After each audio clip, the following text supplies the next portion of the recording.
Permutations when the objects are not distinct. Permutation कहते हैं जी चीज़ों को तमाम मुमकिन तरतीब में लिखने के जो हमारे पास तरीके हैं, वेज हैं। अब अगर उनमें जो चीज़ें हैं अगर वो एक जैसी हों यानी मुख्तलिफ ना हो तो कैसे उनकी जो परमुटेशन है उसे हम समझ सकते हैं। इस प्रॉब्लम से समझते हैं कि एक वर्ड है हमारे पास टूल, जिसमें अगर आप देखें तो ओ जो है वो 2 दफ़ा रिपीट हो रहा है, यानी इसमें जो ऑब्जेक्ट्स हैं वो 4 हैं लेकिन 2 रिपीट कर रहे हैं, वो डिस्टिंक्ट नहीं है। तो इनसे इन्हीं वर्ड से या सॉरी इन्हीं अल्फ़ाबेट से बनाने वाले या बनने वाले जो नए वर्ड्स होंगे 4 अल्फ़ाबेट वाले, वो कितने मुख्तलिफ होंगे अब हम वो यहाँ पर देख रहे हैं, चूंकि उनकी परमुटेशन देख रहे हैं। चूंकि अगर जो रिपीट होंगे उन्हें हम कंसीडर नहीं करेंगे यहाँ पे, ठीक है। तो देखें फर्ज करें कि अगर फर्स्ट प्लेस के ऊपर मैं टी लिखता हूँ, ठीक है, तो अब सेकंड प्लेस के ऊपर मेरे पास 3 ऑप्शन हैं, ठीक है, कि हो सकता है कि मैं रेड वाला ओ लिखूं या हो सकता है मैं येलो वाला ओ लिखूं, ठीक है, इस पोजीशन पे और एल इधर लिख दूं, ठीक है। ये तो एक स्नैरियो है मेरे पास, ये एक वर्ड बना है। अब हो सकता है कि फर्स्ट प्लेस पे मैं टी ही लिखूं लेकिन जो मैंने रेड वाला ओ था वो इस पोजीशन पे ना लिखूं मैं, या चले अगर फर्स्ट करें लिख ही देता हूं तो मैं अब इस येलो वाले ओ को एल की पोजीशन पे और एल को ओ की पोजीशन पे लिखूं तो एक नया वर्ड बन रहा है, ठीक है।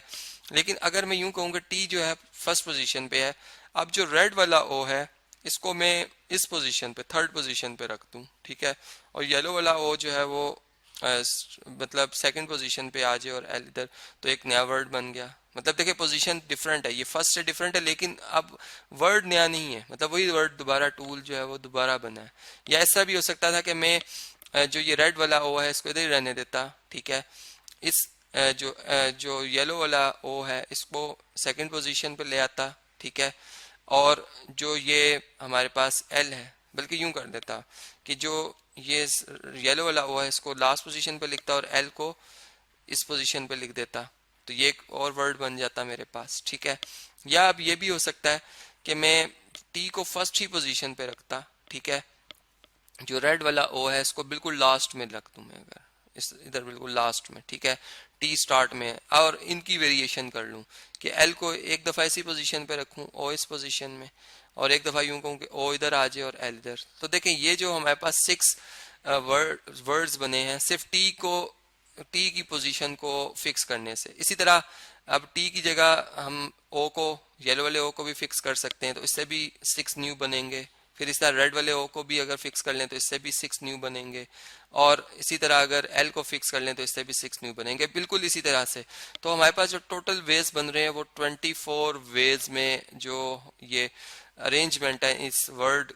टूल से जो अल्फ़ाबेट शामिल हो रहे हैं उनसे आ सकती, जो कि मैं अभी स्क्रीन पे आपसे शेयर कर देता हूँ, ठीक है। ये आप देख सकते हैं कि मैंने तमाम जो इनकी परमुटेशन है वो यहाँ पर आपके सामने रख दी है, ये आप काउंट कर सकते हैं, ये 24 है, ठीक है। लेकिन अब हमने इसमें एक चीज़ देखी कि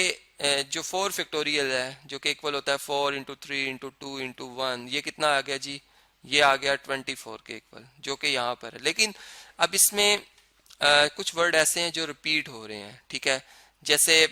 अगर आप देखें TOLO, ठीक है, ये वर्ड, और TOLO ये वर्ड, ये रिपीट हो रहा है। इसी तरह टूल और ये जो यहाँ पर टूल लिखा हुआ है ये दोनों एक जैसे हैं, ठीक है। इसी तरह TLOO ये जो वर्ड बन रहा है और ये जो वर्ड, ये एक जैसे हैं। मतलब कि इन 6 में 1 2 3 मुख्तलिफ हैं और 3 जो है वो सेम है, मतलब हाफ ऑफ 6 जो है वो आप समझ लें कि जो है वो न्यू वर्ड बन रहे हैं। इसी तरह इसमें भी अगर आप देखें तो OOLT, अगर इसको देखें और यहाँ पर OO बल्कि यहाँ पर देखें OOLT, ये भी, ये दोनों एक जैसे हैं, ठीक है। इसी तरह ये देखें TL, ये OOTL ये भी एक जैसे हैं, ठीक है। इसी तरह OL OT ये वाला वर्ड देखें और ये वाला वर्ड देखें, या OTOL ये वाला देखें, एक जैसे हैं। OTLO ये और ये एक जैसे, मतलब ये तो सारे का सारा रिपीट कर गया, ये 6 न्यू नहीं है। 6 यहाँ से आए थे, 3 यहाँ से आ गए, 9 और यहाँ से भी 3 आएंगे, तो कितने हो गए 12। इसका मतलब कि हम ये कह सकते हैं कि जो हमारे वर्ड्स या जो हमारे ऑब्जेक्ट्स रिपीट करेंगे, ठीक है, उनका हम फैक्टोरियल लेंगे, ठीक है। वो कितना बना हमारे पास 2, और उसको हम टोटल जो पॉसिबल वेज बन रहे थे, टोटल जो परमुटेशन बन रही थी, उससे डिवाइड कर देंगे। तो हम यूं कह सकते हैं कि रिपीटिशन के केस में जो पॉसिबल वेज आएंगे हमारे पास, पॉसिबल अरेंजमेंट्स हम कह सकते हैं, ठीक है, अरेंजमेंट, ठीक है, वो कैसे आएंगी कि हम एन पी आर लेंगे, ठीक है, ओवर जो भी इसमें हमारे पास रिपीटिशन हो रही है, जो आएगी, जो भी रिपीटिशन होगी उसको हम यहाँ पर डिवाइड कर देंगे उसके फैक्टोरियल से, और रिपीटिशन जो है हमारे पास उसको चले मैं m कह देता हूँ, ठीक है। तो इस केस में r और n तो इक्वल थे, यानी n फैक्टोरियल को हमने m फैक्टोरियल से डिवाइड कर दिया, ठीक है। तो n फैक्टोरियल है 4 फैक्टोरियल ओवर, चूंकि इस केस में हम ये कह रहे हैं कि अगर हमारे पास n जो है वो 4 हो और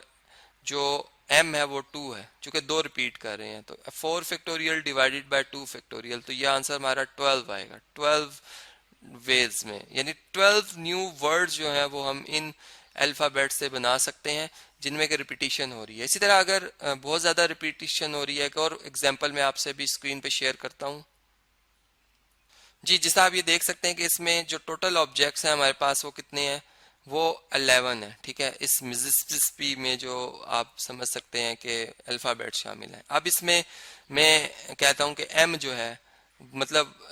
या चले मैं यूं कहता हूं कि जो वर्ड, जो अल्फ़ाबेट रिपीट हो रहा है, जैसे I जो है वो कितना दफ़ा रिपीट हो रहा है, 1 2 3 4 टाइम, ठीक है। इसी तरह s जो है वो कितनी दफ़ा रिपीट हो रहा है, अगर आप देखते हो 1 2 3 4 टाइम, ठीक है। इसी तरह p कितनी दफ़ा रिपीट हो रहा है, 2 टाइम। तो इसमें जो हमारे पास पॉसिबल हम कह सकते हैं वर्ड बन सकते हैं, ठीक है, वर्ड्स, वो कैसे आएंगे कि हम 11 फैक्टोरियल को डिवाइड कर देंगे, जो हमारे पास 4 फैक्टोरियल है, ठीक है, टाइम्स 4 फैक्टोरियल है, टाइम्स 2 फैक्टोरियल है, ठीक है। अब इस कैलकुलेशन को आप खुद करेंगे, 11 फैक्टोरियल के लिए आप 11 इंटू, मतलब यहाँ पर इस तरह से कैलकुलेटर से भी कर सकते हैं कि आप 11 इंटू 10 इंटू 9 इंटू